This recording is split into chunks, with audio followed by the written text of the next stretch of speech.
¿Qué tal, hermanos? Buenas tardes. La clase pasada hablamos un poco del contexto histórico que vivía la carta de Judas.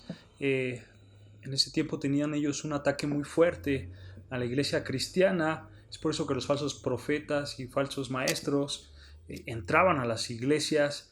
Y también vimos en el versículo 1 cuatro características principales de los creyentes que son llamados, son amados y son guardados. Y también los creyentes en el versículo 2 son bendecidos. Ahora estudiaremos los versículos 3 y 4, donde encontraremos el corazón de esta carta. Vamos a encontrar el objetivo que tenía Judas al escribir esta carta. Acompáñenme por favor al libro de Judas, versículos 3 y versículo 4. Judas 1, versículo 3 y versículo 4. Dice así, Judas 1:3 dice: Amados, por la gran solicitud que tenía de escribiros acerca de nuestra común salvación, me ha sido necesario escribiros exhortándoos que contendáis ardientemente por la fe que ha sido una vez dada a los santos. Versículo 4. Porque algunos hombres han entrado encubiertamente, los que desde antes habían sido destinados para esta condenación, hombres impíos que convierten en libertinaje la gracia de nuestro Dios y niegan a Dios el único soberano y a nuestro Señor Jesucristo. Noten, hermanos, en el versículo 3 cómo Judas empieza con esta palabra amados. Judas empieza su mensaje con la palabra amados, refiriéndose y reflejando el amor de Dios hacia los creyentes. Esto lo hace Judas quizá porque Judas va a hablar muy fuerte en contra de los falsos maestros, en contra de los apóstatas. Es por eso que Judas en varias repetidas veces en el versículo 1 menciona amados, en el versículo 3 menciona amados. Vean también, busquen el versículo 17, también menciona la palabra pero vosotros amados. También ahí se ve la palabra amados, y en el versículo 20, pero vosotros amados, también está la palabra amados. Entonces nosotros podemos ver que Judas se dirige a los creyentes en amor, pero de alguna manera Judas está diciendo, esta carta va dirigida para los amados, no para los falsos maestros, no para los que tuercen la palabra de Dios, sino es para los amados. Aquellas personas que tenemos la misma convicción, el mismo propósito y hemos entendido que Dios nos ha amado a nosotros. Para ellos es esta carta. Entonces, hermanos, esta carta de Judas es conocida como cartas circulares. Esto se le llama cartas circulares porque tenían que circular por varias iglesias, no solamente se quedaban en una iglesia y en un lugar específico, sino que estas cartas tenían que circular por varias iglesias y estas iglesias pues recibir el mensaje que tenía Dios para su pueblo, para sus amados, para los creyentes. Y Judas sabía que dentro de esas iglesias había falsos maestros, había apóstatas. Por eso Judas se dirige a un grupo específico, a los amados, a los creyentes en Cristo Jesús, a sus hijos. ¿Okay? De alguna manera Judas está diciendo en el versículo 1 de esta carta es para ti, creyente, para ti que fuiste llamado. Y en el versículo 3 se expresa para los amados, para ti también, creyente, que eres amado por Dios. Es esta carta. No es para los falsos maestros que tuercen la palabra, no es para los que engañan a la gente, no, sino es para los amados. Y a los falsos, dice Judas, hay que sacarlos porque ellos no son amados, los falsos no son amados. Pero vean lo que dice Judas, continúa diciendo en el versículo 3 de Judas: amados, por la gran solicitud que tenía de escribirlos acerca de nuestra común salvación. Judas planeaba mandar un mensaje acerca de la común salvación. La común salvación es el Evangelio. Quizá quería animar a sus hermanos al gozo de la salvación, pero por alguna razón que desconocemos, quizá probablemente le enviaron varios reportes de varias iglesias de lo que estaba pasando dentro de ellas, o quizás Judas se dio cuenta que había problemas muy grandes dentro de la iglesia, problemas que los creyentes estaban viviendo y vio necesario animar a los creyentes para que se levantaran ¿a qué? A pelear en contra de esa común salvación. De hecho, hermanos, hoy en día vemos que hay muchas discusiones y hay muchas ideas acerca de la salvación, acerca del cristianismo. Y esto no es nuevo, hermanos. Si ustedes recuerdan el libro de Hechos, específicamente en el capítulo 17, relata que Pablo estaba en la ciudad de Atenas predicando el Evangelio. Pero para los atenienses el Evangelio era algo nuevo, era un mensaje nuevo. Entonces ellos querían ver qué ofrecía Pablo, querían ver qué es lo que ofrecía el Dios de Pablo. Entonces lo invitaron al famoso Areópago. ¿Esto para qué? Pues para que Pablo enseñara su doctrina, para que Pablo enseñara el mensaje de Dios. Y esto se hacía en esta ciudad siempre. Cada vez que veían a alguien erudito, a alguien estudioso, ellos querían que esa persona se subiera al Areópago para que enseñaran. ¿Por qué? Pues porque ellos querían nuevas creencias, ellos querían nuevas cosas. Entonces la gente pues se dedicaba a eso, a ver qué decía, a ver si me convenía y a ver si me podía unir a esa secta o a esa religión o lo que se llame. Y eso es lo que pasaba en el tiempo de Pablo, en Hechos 17. Y de la misma manera pasa hoy en día, hermanos. Hay tantas creencias, hay tantas cosas que podemos ver a lo largo del mundo. De hecho, por dar un ejemplo, no sé si han escuchado, ¿tú de quién eres? ¿De Calvino o de Arminio? ¿No? ¿Tú hacia qué doctrina te diriges? ¿O cuál es la primera iglesia que se fundó en México? ¿La Bautista del Sur? ¿La Metodista? ¿La Católica? ¿Los cristianos? ¿Cuál fue? ¿Los pentecostales? ¿Los carismáticos? ¿No? Y vemos que hay una serie de mezclas de doctrinas, de enseñanzas y de muchas cosas. O dentro de la enseñanza bíblica también podemos ver algunas diferencias. Por ejemplo, ¿tú qué eres? ¿Continuista o cessacionista? ¿No? ¿Tú qué usas? ¿La teología bíblica? ¿Usas la teología sistemática, teología reformada o teología liberal? ¿En dónde estás parado tú? ¿No? ¿O cómo se ejerce el gobierno dentro de la iglesia? ¿A través del episcopal o a través de la pluralidad de ancianos? ¿Ves, hermanos, que hay muchas doctrinas, hay muchas creencias, más bien hay muchas creencias dentro de la Biblia? Pero la pregunta es, ¿dónde estamos parados con nuestras creencias? ¿Dónde estamos parados? Decía Judas, por la gran solicitud que tenía de escribiros acerca de nuestra común salvación. ¿Cuál es esta común salvación, hermanos? Y esta común salvación debe de ser la doctrina bíblica, la verdadera doctrina, y debe ser la única enseñanza de las Escrituras. ¿Okay? Esta común salvación que decía Judas. Pero ¿cuál es esta común salvación? Bueno, hermanos, si tú crees que hay un solo Dios, creador de todo, y que este Dios es totalmente santo, y que el ser humano está muy apartado de esa santidad, está muy apartado de ese Dios por ser pecador, y que el hombre es un depravado total por sus pecados, y que necesita reconciliarse con Dios por medio de un Salvador quien es Jesucristo, y que Jesucristo fue crucificado en nuestro lugar, por nuestros pecados, y que solo en Él podemos tener el regalo de la salvación, y que esa salvación es por gracia, es por un regalo, y que el hombre no puede ganar esa salvación para ser justo delante de Dios. Si tú, hermanos, en gran gozo, en gran manera, tú crees esto, entonces, hermanos, nosotros estamos participando en la común salvación, en esta palabra que usaba Judas, en nuestra común salvación. En gran modo es esto, hermanos. Tenemos que estar en mutuo acuerdo acerca de estas verdades, porque esta debe de ser nuestra común salvación. Lo otro pasa a ser secundario,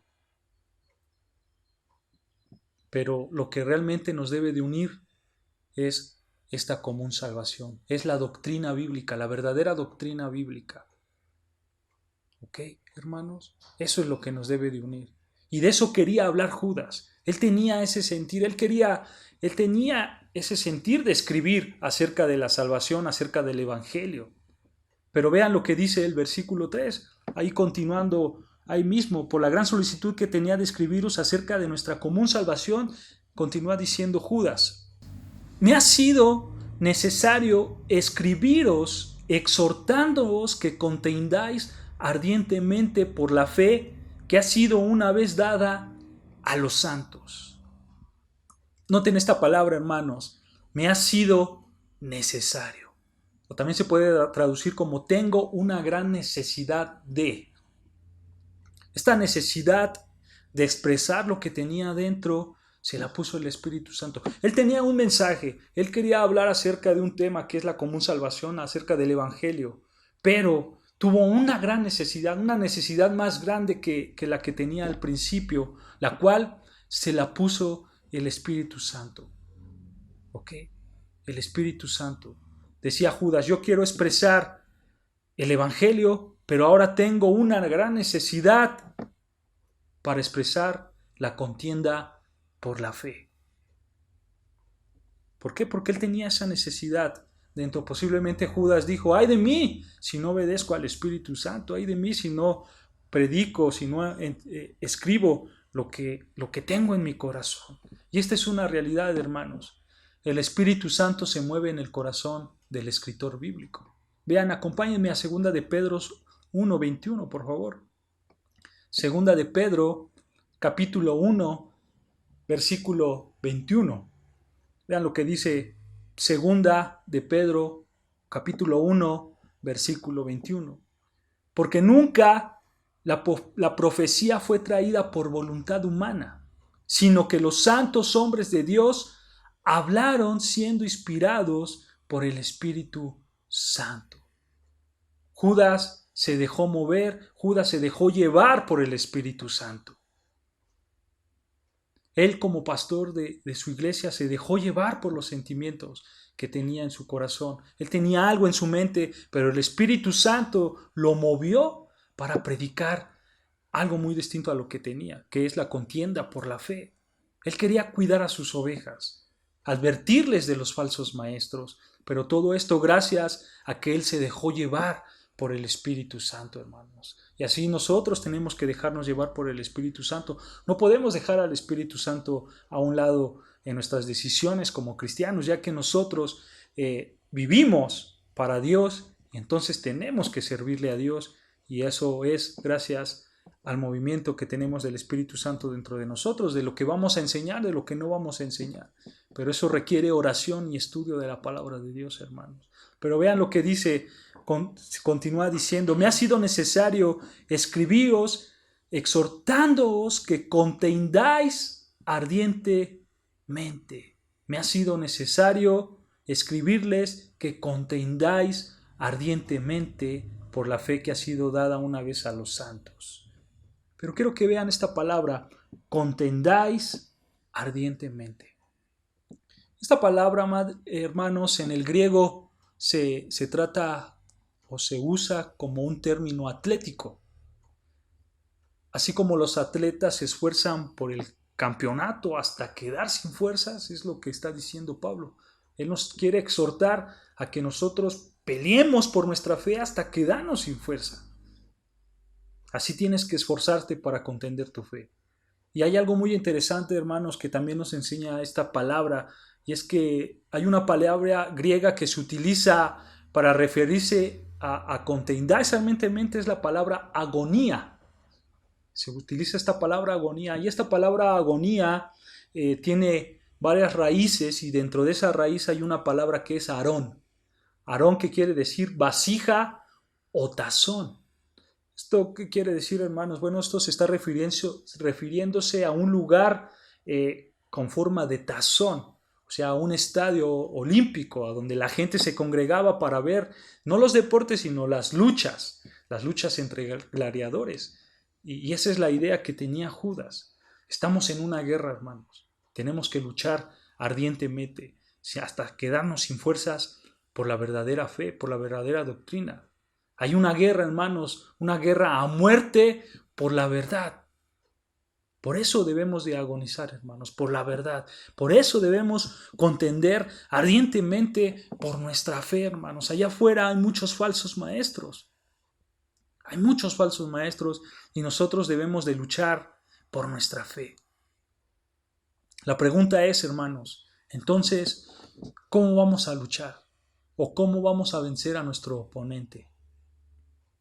Bueno, para vencer a nuestro oponente, tú tienes que tener un mejor dominio y una mejor disciplina que tu oponente. Esa es la realidad, hermanos. Si tú no tienes un dominio propio y si tú no tienes una disciplina para estudiar la palabra de Dios y para entrar en oración, tu oponente te puede ganar, hermanos. Tenemos que prepararnos, tenemos que esforzarnos para luchar ardientemente por nuestra fe. Y aquí hay una realidad, hermanos. Tú no tienes que luchar por tu salvación, porque esa salvación ya la tienes.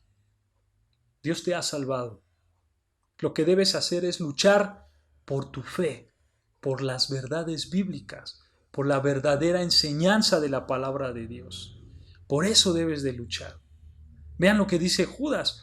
Contendáis, ahí en el mismo versículo 3, dice, contendáis ardientemente por la fe que ha sido dada una vez a los santos. Contendáis ardentemente por la fe que ha sido dada una vez a los santos. La fe nos lleva a la verdad en Cristo, hermanos. Por eso es una común fe, porque fue dada una sola vez. La salvación llegó una vez al mundo por medio de Cristo. Decía Judas, por la fe que ha sido una vez dada. Cristo solamente vino una vez. Solo por Él no hay más evangelios, no hay más caminos, no hay más métodos de salvación. Solo por medio de Cristo esta fe fue dada una sola vez a los santos. Esta fe fue dada una sola vez a los santos y nada más. Y ahí debe de estar tu fe, hermanos. Esa fe es la que debes de defender. Por esa fe tú debes de luchar. Cada día debes de esforzarte para comprender el Evangelio. Cada día debes de esforzarte para luchar por las verdades bíblicas que enseñó nuestro Señor Jesucristo. Por tu fe. No por tu salvación, porque esa ya la tienes, sino por tu fe. No hay más caminos. No hay más métodos. Solo uno y es Cristo. Y por Él debemos de luchar. ¿Se dan cuenta, hermanos? Cada día nos debemos de esforzar para comprender el Evangelio de Cristo. Y desde los comienzos, hermanos, a esto se dedicaban nuestros hermanos de las primeras iglesias, de los primeros siglos, a eso se dedicaban, a la enseñanza de los apóstoles, porque esa es la fe, el credo apostólico. Vean lo que dice 1 de Timoteo 6:20. 1 de Timoteo 6:20. Dice así, 1 de Timoteo 6:20. Dice, oh Timoteo, guarda lo que se te ha encomendado, evitando las profanas pláticas sobre cosas vanas y los argumentos de la falsamente llamada ciencia. ¿Se dan cuenta? Oh Timoteo, guarda lo que se te ha encomendado. ¿Y qué se le encomendó? La verdadera palabra de Dios. A eso se le encomendó, la verdadera palabra de Dios, evitando las profanas pláticas sobre cosas vanas y los argumentos de las falsamente llamadas ciencia. ¿Se dan cuenta, hermanos? Tenemos que luchar por nuestra fe. Somos encomendados a guardar la fe y a exhibir a los que no practican la buena fe. No solo proclamamos la verdad, hermanos, sino que la defendemos. Esa debe de ser la realidad. Defender la fe. Pero noten algo, hermanos, que dice ahí en Judas 3, que dice que esto fue dada una sola vez a los santos. Fue dada, fue entregada. Esta fe no se busca, hermanos, como cosas místicas. Nadie descubre cómo llegar a Dios. La fe y la doctrina cristiana fue dada, fue revelada. Dios nos las entregó por medio de hombres santos, a quienes les reveló su palabra. esta palabra escrita, tanto el Antiguo como el Nuevo Testamento, fue dado. Los papas, los profetas, los apóstoles, entre comillas, de hoy en día no reciben la revelación, hermanos. Ellos ya no reciben revelación de parte de Dios. ¿Por qué? Porque esa revelación ya fue dada. Esa fe ya fue dada una vez y para siempre, dicen las Escrituras. ¿A quiénes? A los santos, a los amados, a los creyentes, a los llamados, a sus hijos. Y ahora la tenemos aquí, hermanos. Este libro, toda la Biblia, es revelación de Dios que fue dada. Ya no se le necesita agregar más, ya no se le necesita quitar más. ¿Por qué? Porque ya fue dada. Ya no necesitamos más revelación porque ya todo fue revelado, hermanos. Entonces, nosotros debemos de contender ardientemente por nuestra fe en Cristo. Por eso debemos de contender, por lo que se nos ha revelado, por lo que se nos ha dado una vez y para siempre. Por nuestra fe, hermanos, por la doctrina bíblica tenemos que contender ardientemente. Y la pregunta es, ¿por qué debemos pelear y defender la fe, hermanos? ¿Por qué debemos pelear y defender? Bueno, vean lo que dice el versículo 4 en Judas. Porque algunos hombres han entrado encubiertamente. Algunos hombres han entrado encubiertamente. Estos son los falsos profetas, los apóstatas. Y esto es alarmante, hermanos. ¿Por qué? Porque está diciendo Judas que ya están aquí adentro de las iglesias. Ya están adentro. Algunos falsos maestros, algunos falsos hombres impíos. Ya están adentro. Estos hombres perversos que se disfrazan de oveja para llevarse a las ovejas del camino, quitarlas del camino de Dios. Ellos ya están adentro de las iglesias. Dice Judas, porque algunos hombres han entrado encubiertamente. Encubiertamente. Y sabes, hermano, una razón importante de que la herejía se infiltra dentro de la iglesia es por la falta de conocimiento. Por eso los falsos maestros se meten en las iglesias encubiertamente. Nadie los reconoce, pero muchas de las veces por la falta de conocimiento. Dice Oseas 4:6, mi pueblo fue destruido porque le faltó conocimiento. Esa es una realidad, hermanos. El conocimiento es indispensable. Si tú no tienes conocimiento de tu fe, no tienes cómo defenderla. No tienes cómo defenderla. Muchos hermanos no evangelizan porque ellos tienen miedo que la persona que está enfrente de ellas sepa más que ellos. Y eso es falta de conocimiento, falta del estudio de la palabra. Ellos no pueden defender su fe ardientemente porque no se entregan al estudio de la palabra de Dios. Fíjense lo que dice 2 de Pedro 3:18. 2 de Pedro 3:18 dice, antes bien, creced en la gracia y el conocimiento de nuestro Señor y Salvador Jesucristo. Creced en la gracia y en el conocimiento de nuestro Señor y Salvador Jesucristo. El conocimiento debe de abundar en nosotros, hermanos, porque si no abunda ese conocimiento, estamos en un gran peligro. ¿De qué? De caer en cualquier herejía. Esa es la realidad, hermanos. Si nosotros no exponemos correctamente la palabra de Dios, podemos caer en herejía. Y cuando alguien nos diga algo fuera de la Biblia, fuera de la palabra de Dios, pues no lo vamos a creer. No lo vamos a creer muy fácil. ¿Por qué? Porque no tenemos el conocimiento bíblico que deberíamos de tener. Y hermanos, no es necesario que voltees a ver en las iglesias a ver quién se infiltró, a ver quién es ese apóstata, ese falso maestro, a ver quién es ese hereje. No, hermano, no es necesario. Lo que tenemos que hacer mejor es vernos a un espejo y ver qué tanto sabemos de nuestro Señor Jesucristo. Y si estamos aplicando las verdades bíblicas en nuestras vidas. A eso tenemos que llegar, hermanos.